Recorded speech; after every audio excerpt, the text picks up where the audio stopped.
the death head. Where where did the death head come from?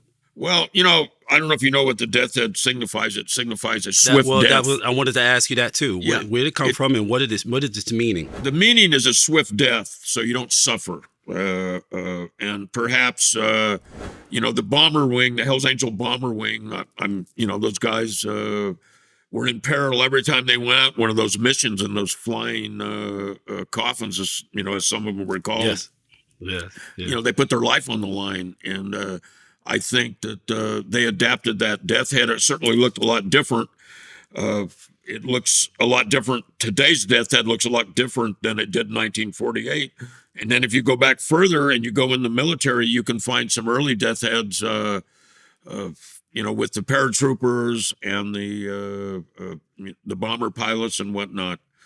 But, that really, nobody wants to suffer. It was described as swift death. Yeah, I get it. What does it mean to be a one percenter, and where did the concept originate? Well, in 1948, they had that run up in Hollister. And this is before the Hells Angels officially started. The 13 rebels were up there, the Booze Fighters, the Pooh Bobs, which broke off and half of them became Hells Angels, the Galloping Goose. I mentioned the Booze Fighters? They were up there. And the San Francisco Chronicle showed up, and they thought it was a great story.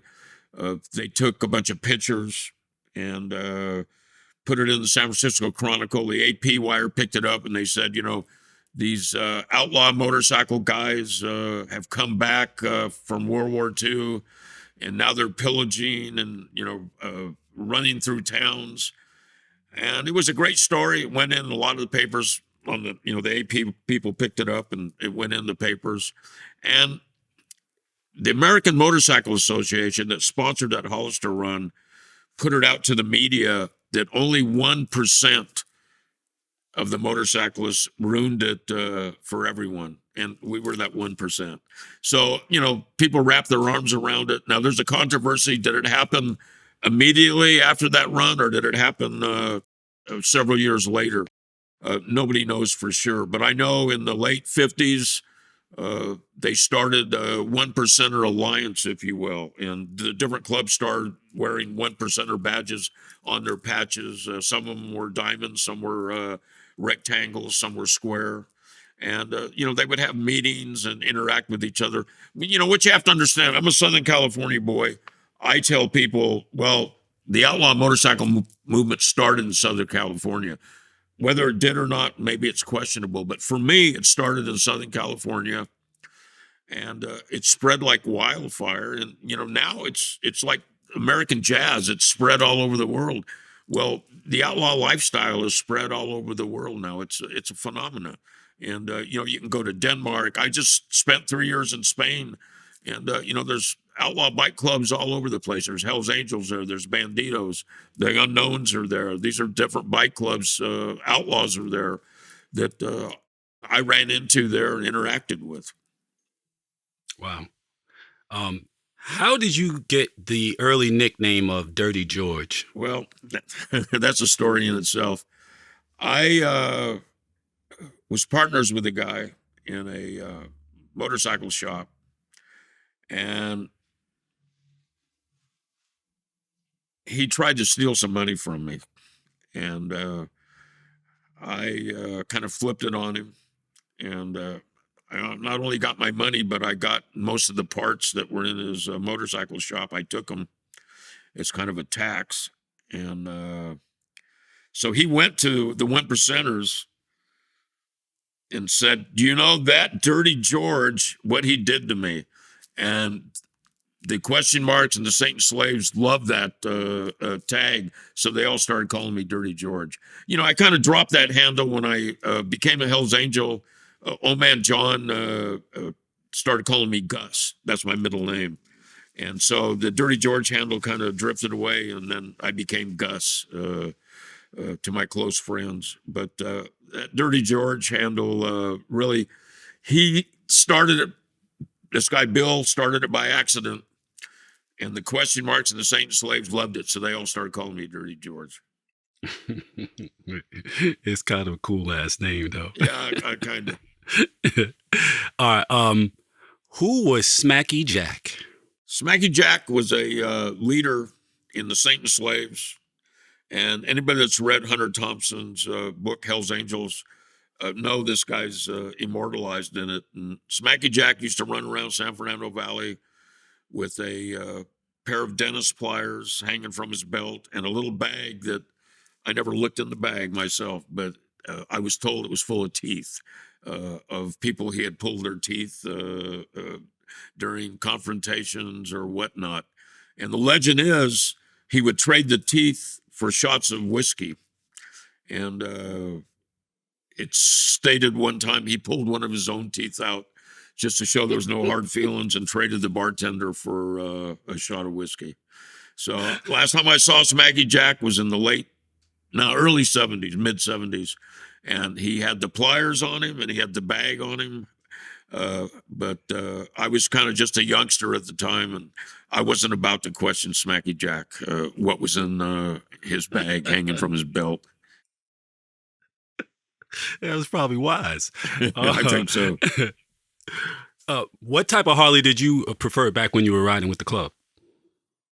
Well, I had several Harleys. I had an Indian. I had a 1941 Indian Scout. It was real fast, really nice bike. Had a tank shift on it.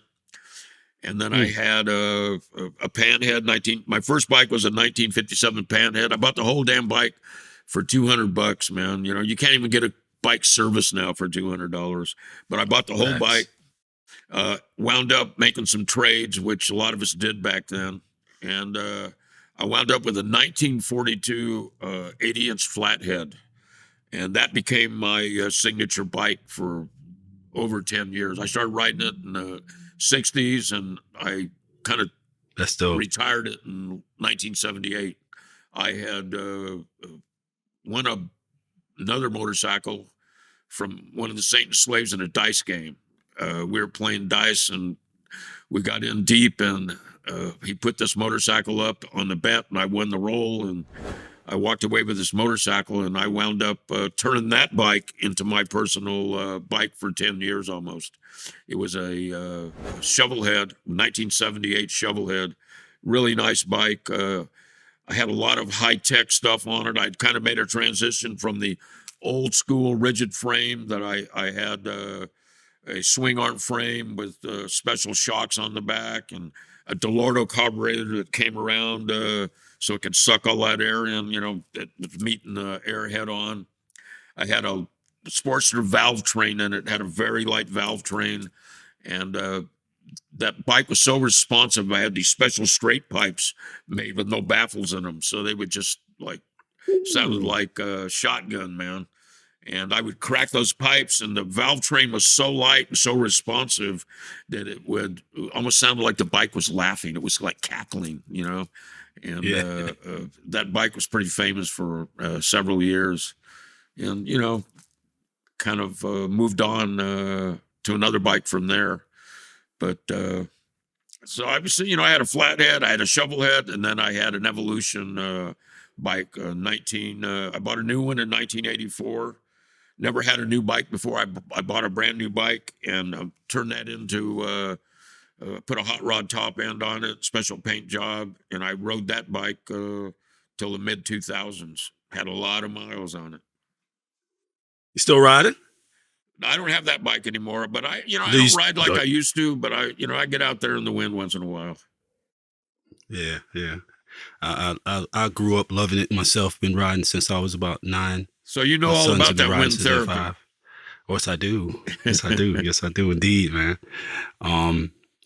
Bikes and convertibles, man. There you go.